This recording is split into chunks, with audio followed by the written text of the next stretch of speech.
Hey guys, welcome back to Z Music. I'm working on an interesting project today and wanted to share what I'm doing as you may find it helpful. So, if you play a fan fretted guitar with slanted, open, uncovered pickups like this, and at some point you decide to upgrade your pickups to something better, something different, you will quickly find out that you can't buy just the pickups unless you buy a whole guitar. You just can't buy a slanted pickup, whether it's 6, 7, 8 string. They just don't sell them. They're not readily available as regular pickups are. Why? Wild guess here. Slanted pickups come in so many different angles that there's just no standard, no one consistent rule what the angle should be. I think they come anywhere between 70 and 80 degrees as opposed to your traditional 90-degree pickup. So it really, you need to be a little creative if you want to replace your stock pickups with some different pickups. There is one exception, of course. If you have your good old bar rectangular pickup, then you're in luck. You just pop the old one out, pop the new one in, your screw holes will align, everything is very easy and straightforward, and you'll be back up and playing in no time. Here's what happens with uncovered pickups. Not only do they need to be mounted at an angle like this, but also the bobbins have to shift like this. That way the lines connecting the tops and the bottoms of the bobbins are still parallel to the neck. So what I'm doing today is I'm removing on the existing pickups, I'm removing the bobbins from the base plate. I'm doing the same with the replacement pickups, and then I'm putting the bobbins onto the existing slanted base plate. So basically what needs to happen is take these out, do the same with the new pickup, and then mount these on the slanted base plate. So the steps I followed, and you can see I already did that with the neck pickup here, and I'll show you how I do the bridge pickup as I work on it. This one I've already replaced, and to my surprise, guess what? I'm getting a signal, which is a good sign, a good start. Don't know how clean and undistorted the signal is, but at this point I know things are moving and it is reacting. So the first step is very, very easy. I'm not even gonna talk about it. Obviously you have 2 screws holding the pickup down. Just take the screws out and take the pickup out. Once you do that, you'll have something that looks like this. This is the original stock pickup. You can see how it's angled. You can see the base plates on the back. There will be 4 small screws that hold the bobbins or coils or whatever to the base plate. Just take a screwdriver, gently remove them. I've already removed 3 of them. This is the last one. And then very gently pull the base plate away. Don't force it, don't push it, just be patient. Once you do that, this is what you'll have. This is the back of the pickup, the pickup, and this is the base plate. This is what we need. This is what makes the difference between regular and slanted.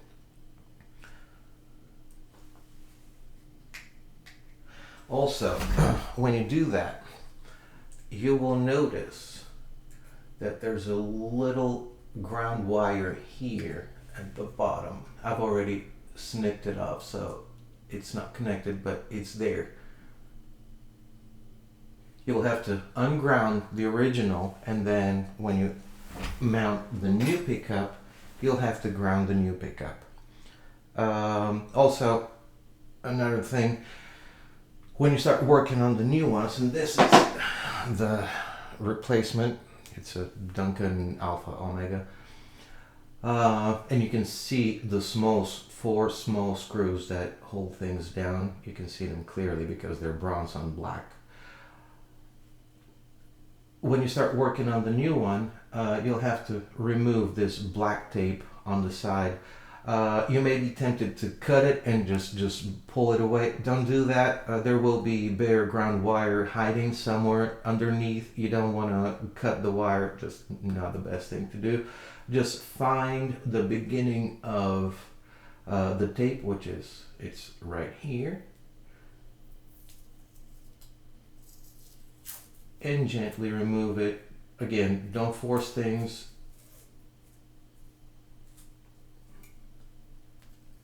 Just work gently through this.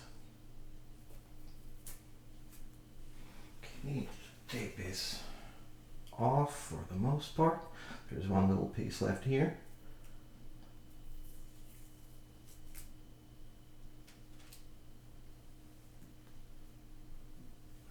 So this new pickup, the Alpha Omega kind, those are grounded in two spots. There's one ground here and another one here. I don't know if the second one is ground per se, but in any event, they're connected in two spots. So you're gonna have to work with that.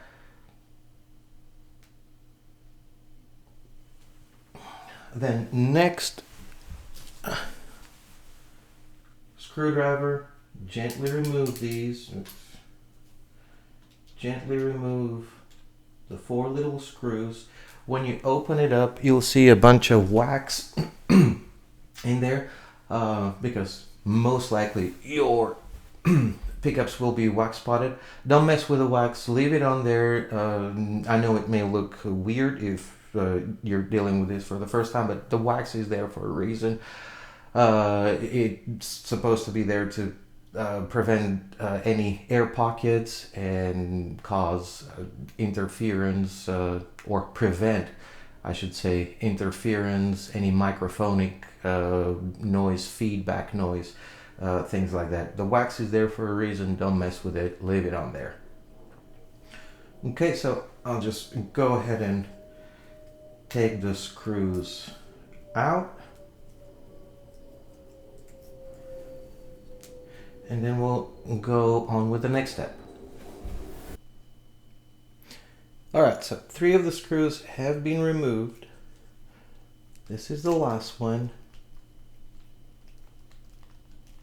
Gently, slowly, patiently take it out.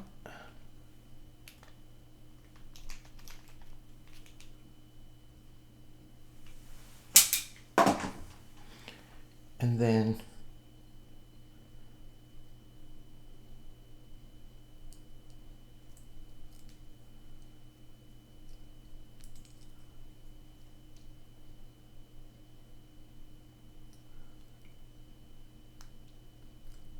just separate the base plate from the bobbins. Okay, this is where this is grounded.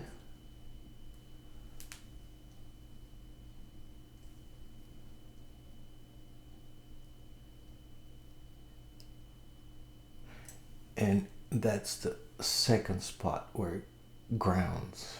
I guess it's another ground.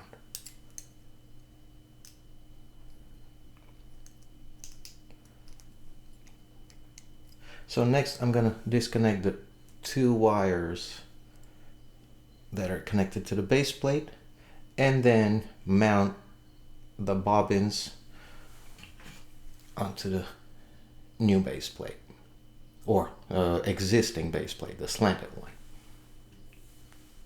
So to disconnect the wires, I choose to kind of cut them off, not unsolder them, because I just don't want to expose the pickup to that heat for too long. Okay, this one is off, Then the other one.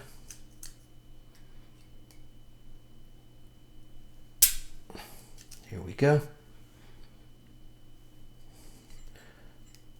Now, pull the wire out of the base plate, and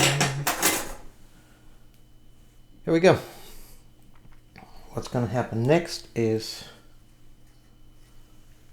these, after I ground them, will go onto the new one. This is the back. You can see all the wax and stuff. I'll go ahead and do the grounding. Not gonna video this because it's just a soldering job, which is not really what we're interested in today. It's more the mounting part of it.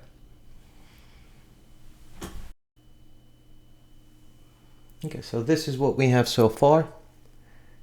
Bare wire is grounded. I did the other, I'm gonna say grounding for lack of a better term or knowledge. And I went ahead and put in 3 of the screws. I'm gonna do the last one. And at that point, all we have left to do is put in or wrap the sides with tape. And while I'm doing this, just a suggestion for soldering, and I'm not an expert in soldering, but I used a 30-watt soldering iron for the longest time, and it just takes forever to heat up.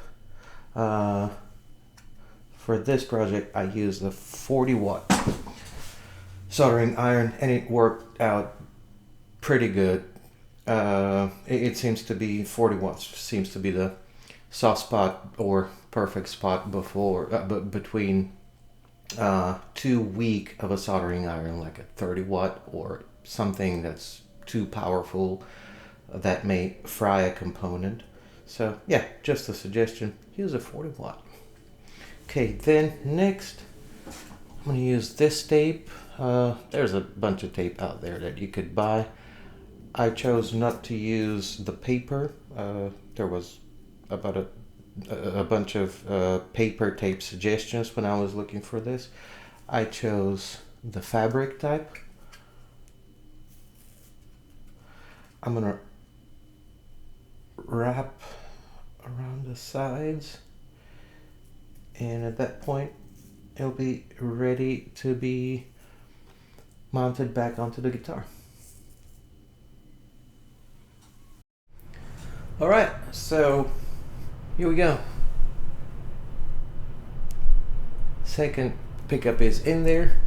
Just need to wire it, and then we'll test it. See you in a bit. Okay, so wiring is done, the pickups are in, strings are in, nothing different. Wiring is wiring, mounting screws are mounting screws, and this is the moment of truth. Let's see if it works.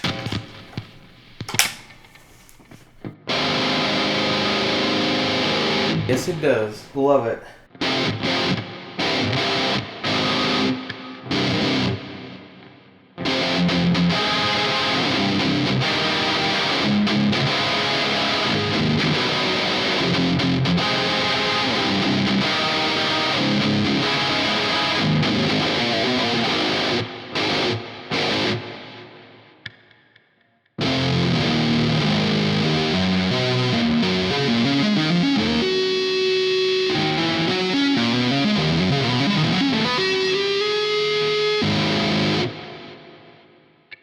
Both bridge and neck work. Everything sounds great. Absolutely love it. So there you have it. Takes a couple hours. Screwdriver, soldering iron, fabric tape, a lot of patience, and you can have the tone you want. You're not stuck with your stock pickups. You can do whatever you want to do, whether you're going for a muddier tone, brighter tone, what better defined tone, you can have it. You're not stuck with your stock pickups. Thank you for watching. That's all for now. The project worked out and it sounds amazing. We'll see you next time.